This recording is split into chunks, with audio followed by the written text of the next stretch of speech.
Hello नमस्कार दोस्तों, आप लोगों का अपना यूट्यूब चैनल रोजगार 7590 में स्वागत है। आज आप लोगों को बताने वाले हैं रेलवे ग्रुप डी 2024 में कोर्ट में सुनवाई आज होनी थी यानी 28 जुलाई को। तो उसमें क्या सुनवाई हुई है, क्या फैसला निकल के आया है, आईटीआई छात्रों के लिए क्या अपडेट है, 10वीं पास छात्रों के लिए क्या अपडेट है, तो इसके बारे में आपको पूरी डिटेल से जानकारी प्रोवाइड कराने वाले हैं। तो जितने लोग चैनल पर पहली बार आए होंगे तो चैनल को सब्सक्राइब कर लीजिए, वीडियो को लाइक शेयर कर दीजिएगा।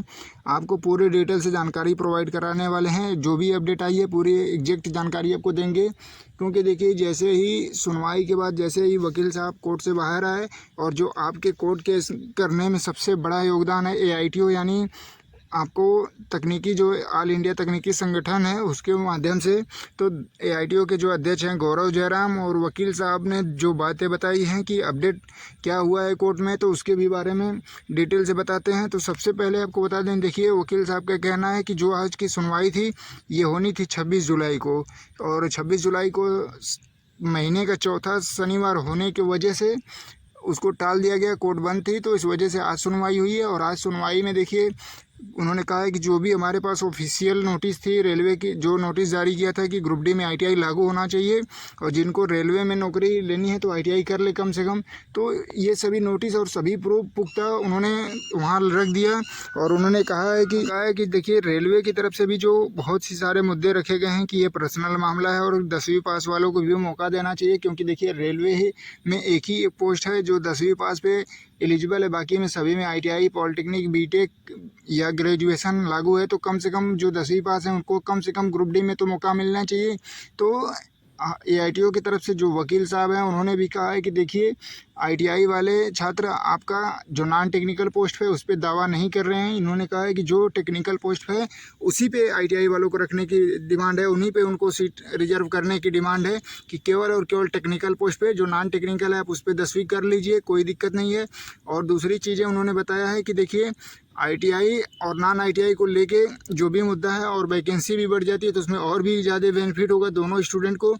तो इसमें कोर्ट का कहना है कि देखिए दोनों पक्ष के देखते हुए कोर्ट ने कहा है कि बिल्कुल सभी सबूतों को देखते हुए उन्होंने कह दिया है कि देखिए उन्होंने ये भी कहा है वकील साहब ने कि देखिए भर्ती प्रक्रिया में काफ़ी देरी हो रही है, अक्टूबर से दिसंबर के बीच में नई भर्ती आनी है। तो उन्होंने कोर्ट का कहना है कि देखिए इस भर्ती प्रक्रिया में आज तो फैसला तत्काल तो नहीं दिया जा रहा है, सभी चीज़ें इस पर डिस्कस कर लिया जाएगा, पूरी बारीकी तरीके से देख लिया जाएगा। तो फिर इसमें 1 महीने के अंदर ही उन्होंने कहा है कि इसे 1 महीने से ज़्यादा नहीं समय लगेगा, 1 महीने के अंदर भी आपको ये कैट के माध्यम से पूरी डिटेल से जानकारी दे दी जाएगी, पूरा फैसला दे दिया जाएगा, जिससे कि आगे रेलवे एग्ज़ाम करा पाए। तो उन्होंने कहा है कि जब तक 1 महीने तक फैसला नहीं आता है तब तक भर्ती प्रक्रिया में पूरी तरीके से स्टे लगा रहेगा।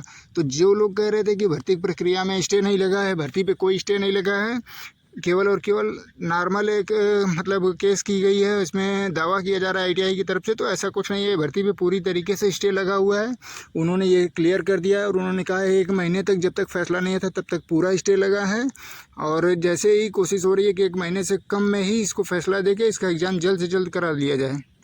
और इसमें देखिए कुछ लोगों का दावा था कि 10वीं वाले भी अगर उनके साथ अन्याय होगा तो वो भी जाएंगे कोर्ट, तो इसलिए कोर्ट ने पहले ही कह दिया कि जिसको जो भी करना होगा अब 1 महीने के बाद, 1 महीने के अंदर में जो भी फैसला आ जाता है तो पहले तो रेलवे इस पर एग्ज़ाम कराए छात्रों का, और जो भी जिसको भी दावा करना होगा एग्ज़ाम के बाद ही आप लोग इस पर जो भी करना है कर पाएंगे। तो इस तरीके से इन सभी चीज़ों को देखते हुए आप लोगों को बता दें कि देखिए आपका जो एग्ज़ाम है वो बिल्कुल अक्टूबर से होने के पूरे चांसेज हैं, क्योंकि देखिए अभी 1 महीने का समय यानी अगस्त में ही आपका लास्ट अगस्त तक जाते जाते आपका फैसला आ जाएगा, और सितंबर अक्टूबर तक 1 महीने 1.5 महीने के पहले ही आपको अनाउंस कर दिया जाएगा, और अक्टूबर तक आपका एग्ज़ाम होने के पूरे चांसेज हैं। तो जितने भी छात्र आईटीआई और नॉन आईटीआई को लेके परेशान थे तो आप लोग अपनी तैयारी को पूरी तरीके से मजबूत कर लीजिए और दिन रात मेहनत करिए, क्योंकि पहली और आखिरी भर्ती इसको मान के आप लोगों को सिलेक्शन लेना है, और बिल्कुल आपके साथ न्याय होने वाला है। कोर्ट इस पर बिल्कुल बारीकी से सभी नोटिस और सभी चीज़ों को मद्देनज़र रखते हुए इस पर फैसला लेगा। और आपको पता होगा कि कैट क्या है, सीएटी। तो कैट जो भी भर्ती प्रक्रिया में, किसी भी भर्ती प्रक्रिया में बदलाव करना हो, नियम में बदलाव करना हो, तो इन सभी चीज़ों में कैट ही सुनवाई करता है। तो उन्होंने कैट के ही माध्यम से इस पर जो भी फैसला आएगा वो कैट ही इस पर फैसला देगा कि आईटीआई रहेगा या नहीं रहेगा। तो आईटीआई वालों का पूरे सीटों पे दावा नहीं है, उनका केवल और केवल टेक्निकल पोस्ट पे दावा है, ठीक है। तो आप लोग ये मान के चलिए कि ITI टेक्निकल पोस्ट पे लागू होने वाली है, ऐसा अपडेट है। और गौरव जयराम जो ITO के अध्यक्ष हैं, और वकील साहब ने इतनी मेहनत की है, और भी लोगों ने इस मुहिम तक पहुंचाने के लिए काफ़ी मेहनत की है। तो आप लोग ज़रूर इन लोगों का सपोर्ट करिए और ज़्यादा से ज़्यादा वीडियो शेयर करके सभी को जानकारी दे दीजिए कि आपकी हक और आगे लड़ाई के लिए कौन आया है, कौन नहीं आया। तो आप लोग खुद सोच सकते हैं। तो आपको इन लोगों का भरपूर सपोर्ट करना चाहिए और इस वीडियो को ज़्यादा से ज़्यादा शेयर करके आप लोगों को जागरूक हो जाना चाहिए कि आपका क्या हुआ सुनवाई में। क्योंकि देखिए काफ़ी मैसेज आ रहे हैं, फ़ोन आ रहे हैं कि सर कोर्ट में क्या हुआ बता दीजिए, रिप्लाई दीजिए। क्योंकि एक लोग पर्सनली मैसेज कर रहे हैं, तो इस तरीके से रिप्लाई देने में भी काफ़ी दिक्कत होती है। तो आप लोग इसको ज़्यादा से ज़्यादा जो भी आपके पास व्हाट्सएप ग्रुप हो, टेलीग्राम ग्रुप हो, अप्रेंटिस ITI जो भी ग्रुप हो, सभी में शेयर कर दीजिए ताकि सभी को जानकारी मिल जाए कि आज के फैसले में अभी क्लियर नहीं हुआ है और ITI रहेगा या नहीं रहेगा। ठीक है। और जो अगली सुनवाई है 1 महीने से पहले ही करा के इस पर फैसला देने का पूर्ण निर्णय कोर्ट का है और ये फैसला कैट के माध्यम से ही आएगा। तो ये सभी चीज़ें मतलब क्लियर हैं। और ये जानकारी जो हम आपको प्रोवाइड करा रहे हैं, तो ये ITO के सचिव और वकील साहब ने जैसे ही कोर्ट से बाहर निकले, तुरंत उन्होंने इस बात को जानकारी दिया कि क्या क्या हुआ है कोर्ट में, और उन्हीं जानकारियों को हम आपको तक पहुंचाने की पूरी कोशिश किए और आपको जानकारी दे रहे हैं। तो आप लोग इस वीडियो को शेयर करके सभी छात्रों में ये जानकारी पहुंचा दीजिए।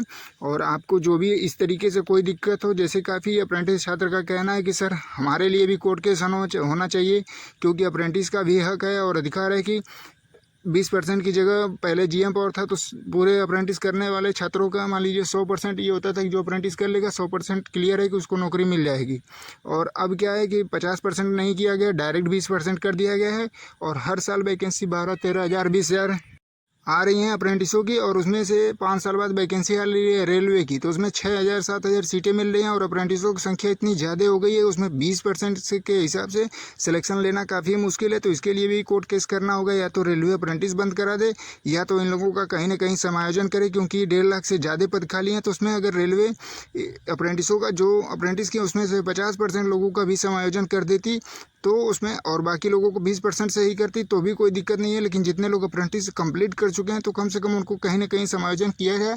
तो इसके लिए भी कोर्ट केस करने की मांग चल रही है अप्रेंटिस छात्रों की तरफ से। तो इन सभी चीज़ों को देखते हुए जो भी और भी आपकी समस्या होगी, आप लोग जब तक क्लियर नहीं करेंगे, शेयर नहीं करेंगे, तो कैसे ये मुद्दा जागरूक होगा और कैसे ये मुद्दा हाईलाइट तक करके इसको कोर्ट केस करना चाहिए। क्योंकि कोर्ट ही एक ऐसा माध्यम है, संवैधानिक है, कि आप किसी भी के साथ अन्याय नहीं होने देंगे। तो आप लोगों का पूरा अधिकार है कोर्ट केस करने का, या जो भी अपने हक और अधिकार के लिए आवाज़ें हैं उसके लिए आप बिल्कुल कोर्ट केस कर सकते हैं। तो बिल्कुल संवैधानिक तरीके से आप अपनी मांगों को रख सकते हैं, लेकिन भर्ती प्रक्रिया में कोई बाधा ना हो, इसलिए एग्ज़ाम को आप लोग हो जाने दीजिए। और जो भी समस्या है आप लोग कमेंट करके जानकारी दीजिएगा।